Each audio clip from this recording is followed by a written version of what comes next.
What's up, guys? This is Coach Grant with First Down Training, and today we're going to be breaking down some of Odell Beckham Jr.'s route running and best plays from Ravens mini camp. So I hope this video helps you guys out. I hope it could teach you a few new things. But also, fellas, if you are a wide receiver and would like 100+ wide receiver drills, all broken down for you with the exact sets and reps to do for each drill and put into a weekly schedule for you, check out that very first link in the description below for our 4-week wide receiver on-field workout schedule 2.0. This builds off of our original 1.0. It's a little bit more advanced program for you guys. So again, very first link in that description below if you want a full month-long on-field workout schedule to do for wide receivers. Let's get started with this video. So now, first route we're going to be looking at here from Odell is going to be just this simple hip drop where he's dropping into this hitch route. Now, again, whether you were running a 5-yard hitch, whether you were running a deep 18 back to 16-yard comeback, there are a couple things that you have to make the DB think you're doing. Well, actually, there's just one thing you have to make the DB think you're doing, and that's selling vertical or running a fade. So there's a couple things that tie into that get that DB to backpedal, get him to open up his hips regardless of the distance of the route. So you watch Odell get into this break, and I think one word describes the way Odell moves with everything he does. And after this, we're going to be showing a great drill to work on this aspect of what we're talking about right now that Odell does. So there's one word that describes him, and that's probably smooth. Everything that he does as a wide receiver, everything that you do as a wide receiver, you should strive to be smooth. What does smooth mean? That means you're smooth, you're into the break comfortable, you're breaking down, decelerating comfortable, and you're getting out of the break comfortable. Everything that you do looks very smooth. So what does that mean? How do you tie into that? So when you're trying to get this DB to backpedal, open up his hips, think that you're running a fade, when you come off that ball, immediately you got to be running hard. You got to be opening up your stride. And now it's not necessarily like you're running full speed out of control. It's like a controlled full speed run. You're under control, but you are opening up the stride and you are trying to gain ground off the ball. That is the number one thing. Now, the number two thing that you have to worry about is going to be your body language. You see how the second this ball is snapped, Odell has this like slight forward lean with his pad level. His eyes are forward. Everything's saying that he is going deep until he's not going deep, which is where the hip drop comes into play. So when you guys are running fast, when you guys have that open stride, when you guys have good body language, it's a lot easier said than done. Whether it's a 5-yard route like this or whether it's a 15-yard route to be able to put the brakes on and stop on a dime. What you need to do to be able to put the brakes on is you need a violent level change. So what do I mean by level change? I mean that is going to be a drop of your hips. That's just how the body works. When you're running full speed, you have to lower your center of gravity to be able to stop. So like let's say, for example, you have a play concept where like the DB's inside shade press and you're running a hitch, you're going outside, he opens up with you because you're selling fade. To get separation, you got to put the brakes on and slip under it. And if you don't put the brakes on a dime, if you drift upfield, if you take a bunch of extra steps, that DB is going to have time to react. So that level change has to happen. So what you want to think of is I tell my wide receivers to think like you're playing musical chairs with your lower body. When the music stops, what do you got to do? You got to sit in the chair as fast as you can. So you want to be able to sit your butt down. You try to change levels. You sit your butt down. Now, when you sit your butt down, a lot of guys overdo it. They'll sink back, their weight's distributed on their heels, not on the ball of the foot like Odell does, and their chest is straight up in the air. All that does, that's going to make you lose speed, and your center of gravity is not going to drop. What you want to think of is you want to think that your chin is going to the knee. You are bringing your chin to your knee. You are dropping in stride, and that chin is literally trying to touch your knee. Because if you could get that slight forward lean with your upper half, play musical chairs with the lower half, that's how you slow yourself down. Now, at that break point, especially going up against NFL corners, and Odell is always going to be matched up with the top guy on the opposite team. He's probably the best route runner on the field. He's probably the best receiver that the Ravens got, I would say. So he's going to be matched up with some talented guys. So they know that wide receivers are going to push vertical. They know that wide receivers are going to have great hips. What gets us separation against a more talented DB is what happens after the sell of the vertical and the hip drop, getting out of the break, being smooth out of this thing. So when you drop into a hitch route, Odell breaks, he snaps with this outside foot, right? There's two ways to run a hitch. You could either break off the outside foot, or you could break off the inside foot. So if you're going to break off the outside foot, the least amount of steps you could take is 3.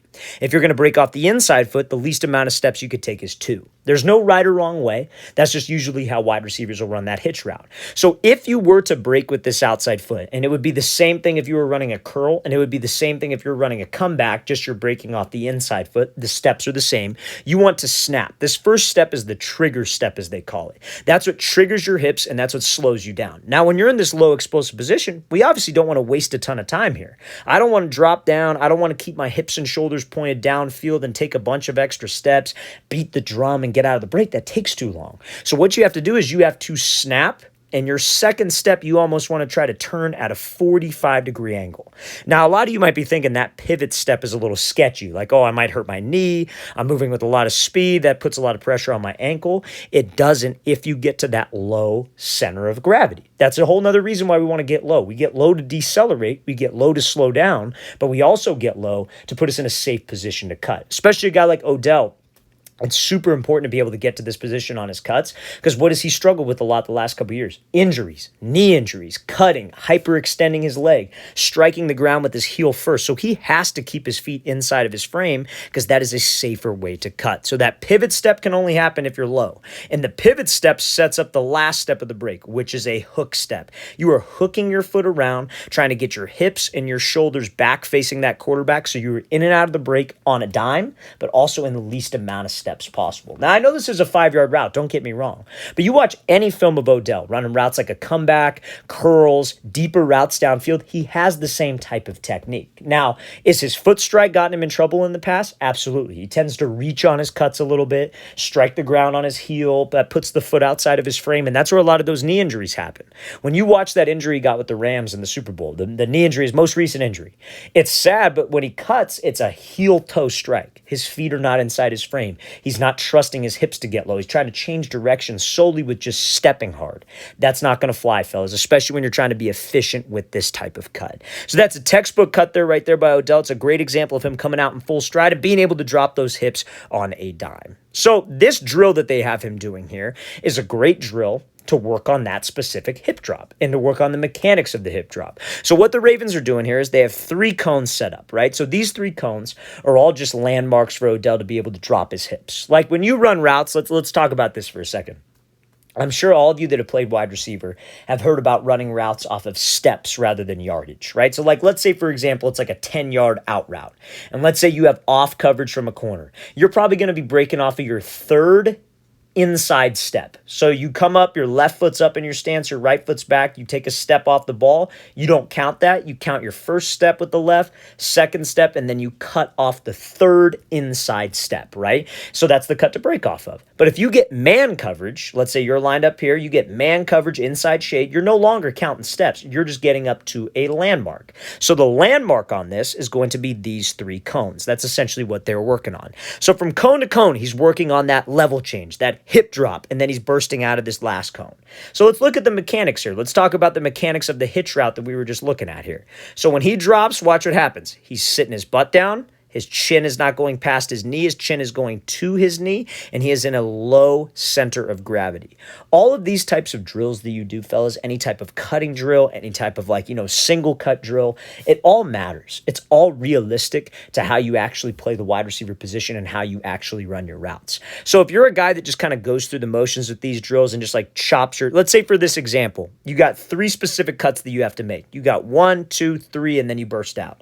And in all 3 of these cuts, you're just kind of chopping your feet, you're kind of halfway dropping your hips. That doesn't translate to an actual route. Everything that you do matters. Every single detail in practice, everything matters. So you watch an Odell when he drops, right foot strike. Watch where he's striking on the ground with his feet. He's striking on the ball of his foot. He is not letting his heel hit the ground first. Chin is even with the knee, and he is sitting his butt down. This is the position that you have to mimic, fellas. When I train our wide receivers, we do drills that work on just the positioning of the hip drop for probably the first 15 minutes of the entire workout. And we do them every single time to build that habit of how you're supposed to stop on a dime, what the exact mechanics are supposed to be at the top of the route. So this is a great drill for all you wide receivers out there watching this that you guys can do that will translate to that exact hitch route. It'll translate to a dig, a comeback, a curl, anything where you have to trust your hips to be able to put the brakes on. But we need to make sure that we have the right form. Okay, so now, another thing that everybody knows Odell for is obviously his great hands, right? The one thing that made him famous, that made him just explode in terms of the eyes of the media, all that, was obviously that great catch that he made with the Giants. The one where he's catching it over his head.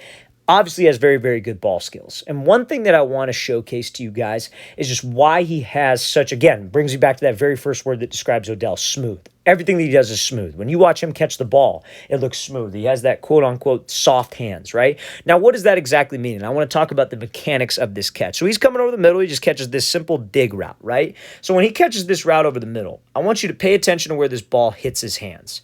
You see how it almost looks like he's catching this ball in his fingertips. He's not catching it in his fingertips. He's catching it in his like fingers. He's not letting his palm hit the ball. So I know especially a lot of you younger wide receivers out there, when that ball's thrown to you over the middle, especially with velocity, you're catching a slant, a dig, you hear the ball hit the guy's hands. Like you hear this like pop, right? So when you hear that pop, that means that the ball's hitting the palm of the wide receiver's hands. That's not having soft hands. That's like the brick hands or the stone hands that everybody throws out. You're essentially like pushing the ball away. When that ball is thrown to you, everybody's probably heard that phrase at one point or another, oh, keep the diamond, keep your thumbs connected, index connected. That's pretty basic advice, right? But when that ball hits those hands, we want to stay in the webbing. By webbing, I mean fingers, because that's soft hands. That's how you absorb the ball, and that's how you're more consistent with your catches, okay? So that's where we want to be, especially when that football makes contact. Now, again, much easier said than done, right? Like Odell probably has a very, very strong grip, very, very big hands. So if you're a guy who's sitting there, maybe you don't have the biggest hands in the world and you struggle doing this, you hear the ball when it makes contact with your hands, guys, work on your grip strength. Do exercises that are going to improve your grip. Hang from a pull-up bar. Do pull-ups, farmer's carry, fingertip push-ups. All those things will strengthen your grip and allow you to make these type of catches. So we too can be smooth. Being smooth is one of the best compliments that you can get as a wide receiver, and that's what Odell has with his route running, with his catches, and with his drill work. All right, fellas, I really want to thank you for watching. I really appreciate it. If you have any questions at all, don't hesitate to leave those in the comment section below. Always appreciate the feedback. It's always great to hear from you guys. And again, fellas, if you would like a 4-week wide receiver on-field workout schedule, version 2.0, more advanced version of our original on-field workout schedule, check out that very first link in the description below. Again, fellas, I'll see you guys next time.